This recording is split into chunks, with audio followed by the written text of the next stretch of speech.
student, I am Swagatika. I am your physics teacher and I will teach you physics.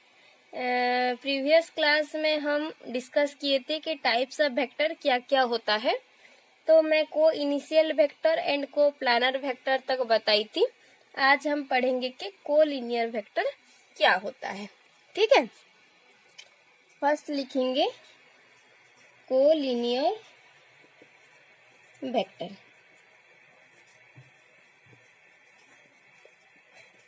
ठीक है, collinear vector हम किसे कहेंगे?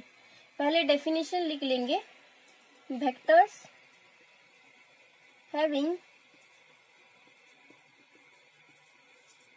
ए common line of action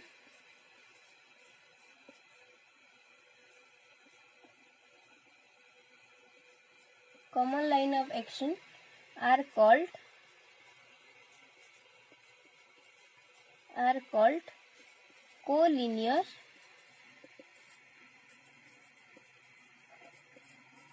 vector. को मतलब हमेशा को कहाँ से आता है? फिजिक्स में जो कुछ भी यूज होता है वर्ड्स, उसका कुछ ना कुछ मीनिंग जरूर होता है। ठीक है, को मतलब क्या हो गया? कॉमन हो गया। और लीनियर मतलब लाइन से आ रहा है, लीनियर। ठीक है, तो उन सब का कुछ ना कुछ कॉमन लीनियर होगा। ठीक है, कॉमन लाइन से शुरू होगा, तो उसको हम बोलेंगे कोलिनियर वेक्टर। ठीक है, उसका first type parallel vector.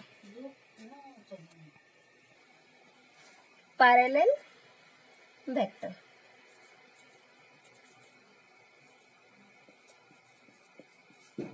Parallel मतलब क्या? दो लाइन, ये एक लाइन है, उसके साथ और एक लाइन होगा। ये दोनों आगे जाके कैसे भी करके दोनों को ऐड नहीं होना है। ठीक है, ये दोनों जैसे इंटरसेक्ट नहीं करेंगे। ये हो गया एक और ये हो गया एक, तो ये देखो आगे जाके इंटरसेक्ट करेंगे एक पॉइंट पे, तो उसको हम नहीं बोल सकते कि ये पैरेलल है। पैरेलल दो लाइन को हम तभी पैरेलल बोलेंगे जब वो फ्यूचर में जाके क्या करेंगे? इंटरसेक्ट नहीं करेंगे। ठीक है, तो पैरेलल वेक्टर भी क्या होगा? दो ऐसे वेक्टर जो कि इनके बीच में डिग्री कितना है? ये एक वेक्टर हो गया और ये एक वेक्टर हो गया, तो इनके बीच में कितना है? एंगल कितना है? 90 डिग्री। ये एक हो गया और ये एक हो गया, इनके बीच में कितना है? 180 डिग्री। तो इन दोनों के बीच में अगर 0 डिग्री होगा एंगल, तो उनको हम पैरेलल वेक्टर बोलेंगे। ठीक है, अगर डेफिनेशन लिखेंगे तो क्या होगा? Two vectors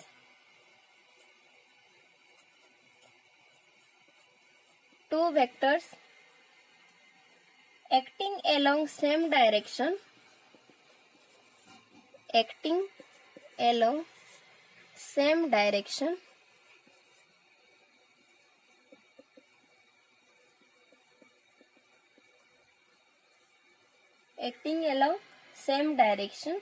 are called parallel vector. और उनके बीच में एंगल कितना होगा? उनके बीच में angle theta equal to 0 degree होगा।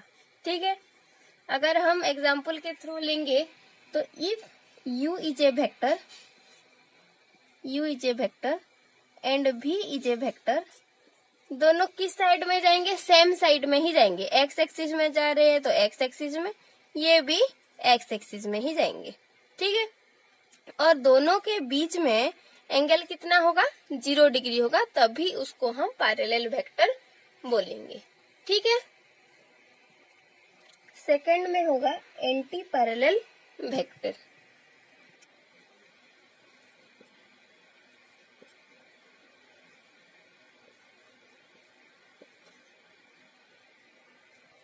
एंटी पैरेलल वेक्टर हम किसको बोलेंगे? ये अगर हो गया एक u वेक्टर, एंटी मतलब क्या है, opposite.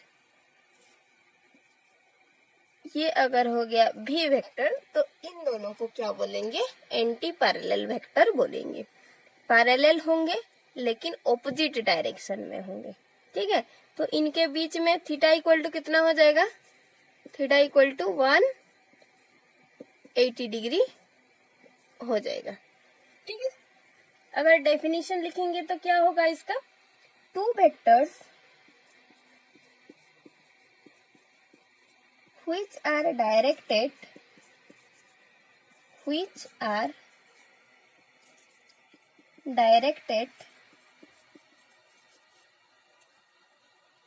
in opposite direction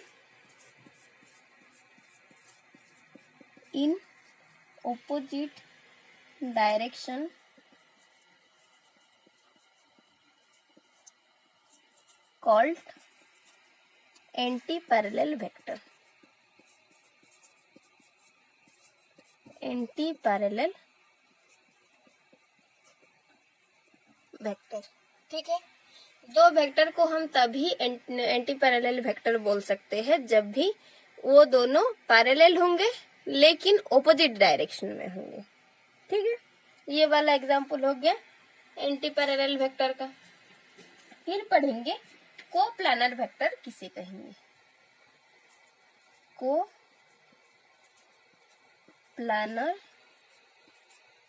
vector,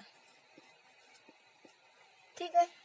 coplanar किसे कहेंगे कि जो भी नंबर ऑफ वेक्टर्स होंगे वो सब अगर एक प्लेन में होंगे तो उनको हम बोलेंगे कोप्लानर वेक्टर, ठीक है।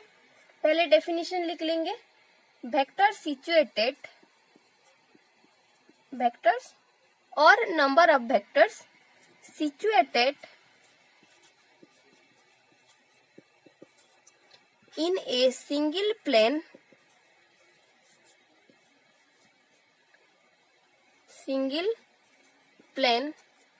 are called coplanar vector.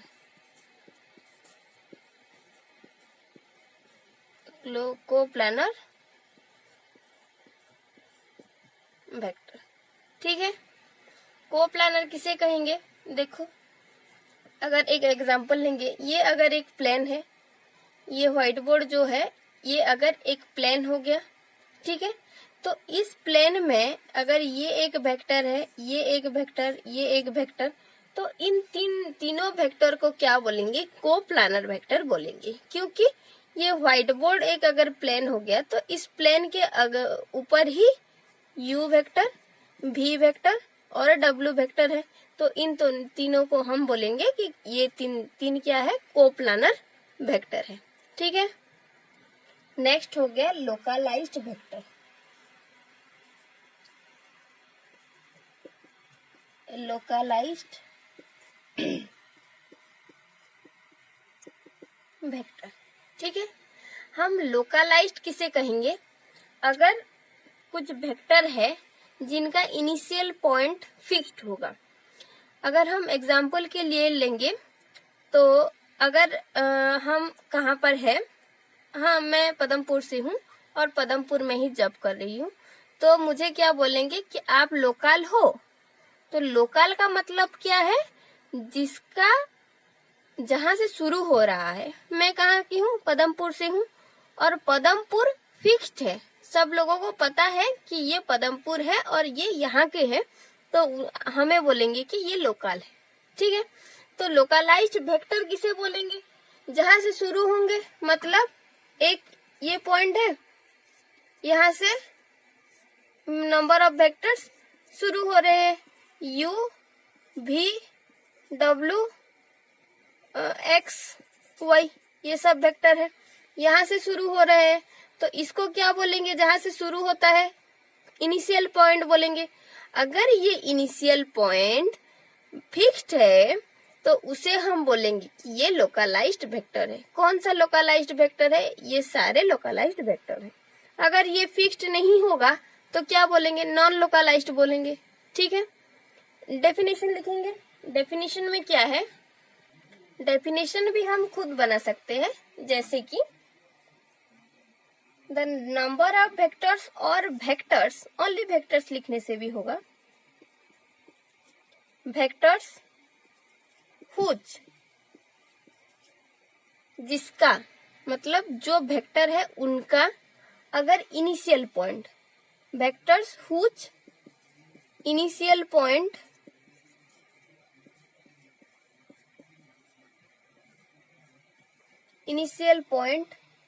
are fixed, that vectors are called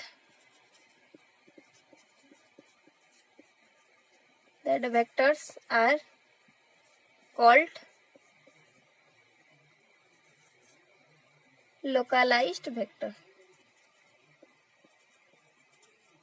ठीक है, उसका ऑपोजिट क्या होगा? नॉन लोकलाइज्ड वेक्टर होगा।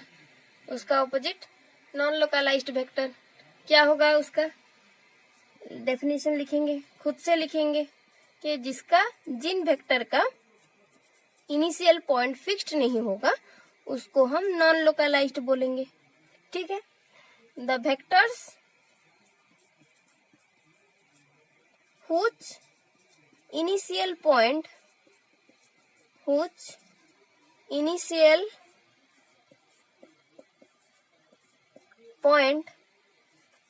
are not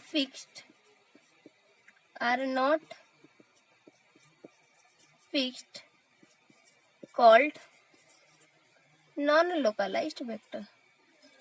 non-localized vector.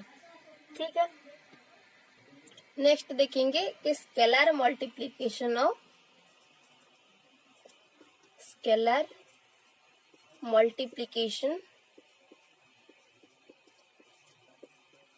Vector. ठीक है, स्केलर मल्टीप्लिकेशन मतलब एक वेक्टर के साथ एक स्केलर मल्टीप्लाई करेंगे तो क्या होगा। ठीक है, डेफिनेशन के थ्रू अगर समझेंगे तो मगर अगर ये एक वेक्टर u हो गया, ठीक है, स्केलर मल्टीपल करेंगे, उसके साथ मल्टीप्लाई करेंगे। ठीक है, अगर m एक स्केलर हो गया तो ये दोनों मल्टीप्लाई होके एक वेक्टर देंगे।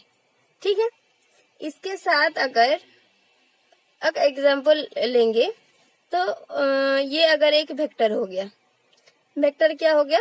2i कैप अगर वेक्टर हो गया। ठीक है, तो इसके साथ अगर हम स्केलर मल्टीप्लाई करेंगे, इसका मतलब क्या है? इसकी स्केलर का कुछ डायरेक्शन होगा क्या? नहीं होगा, कुछ कांस्टेंट एक होगा। अगर 4 मल्टीप्लाई किए तो कितना हो जाएगा? 4 इंटू 2 8 आई कैप। देखो इसका एक डायरेक्शन है कि नहीं? डायरेक्शन है, तो ये एक वेक्टर क्वांटिटी हो गया। तो एक वेक्टर क्वांटिटी अगर दूसरा स्केलर के साथ मल्टीप्लाई होगा तो एक वेक्टर ही देगा। ठीक है, तो उसको अगर हम डेफिनेशन के थ्रू में लिखेंगे तो क्या होगा उसका definition? If a scalar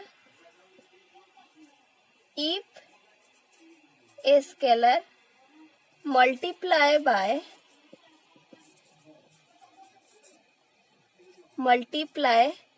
by a vector quantity,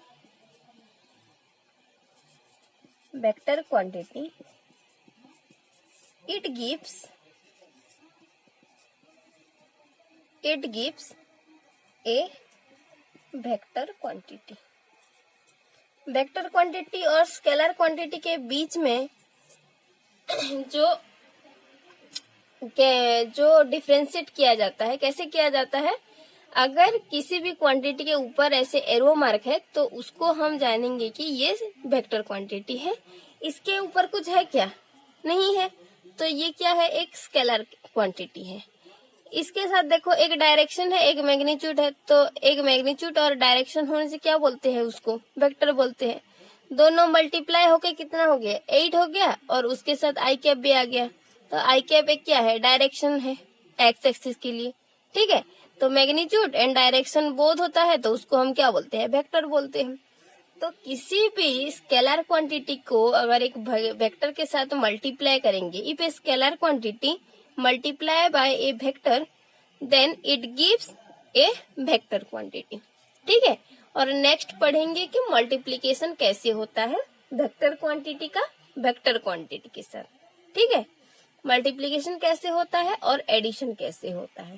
ठीक है, उसका फिर टाइप है ट्रायंगल लॉ, पैरेललोग्राम लॉ, ऐसे ही 2-3 मल्टीप्लीकेशन का टाइप है वहां पे, एडिशन का टाइप है वहां पे।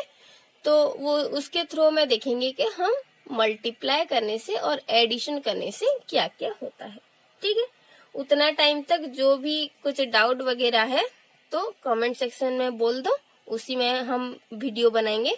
ठीक है, उतना टाइम तक थैंक यू, और थोड़ा लाइक शेयर कर देना नीडी लोगों को, और सब्सक्राइब अगर नहीं किए हो तो सब्सक्राइब कर देना, ताकि जब भी मैं वीडियो अपलोड करूं तुम तक पहले नोटिफिकेशन पहुंच जाए।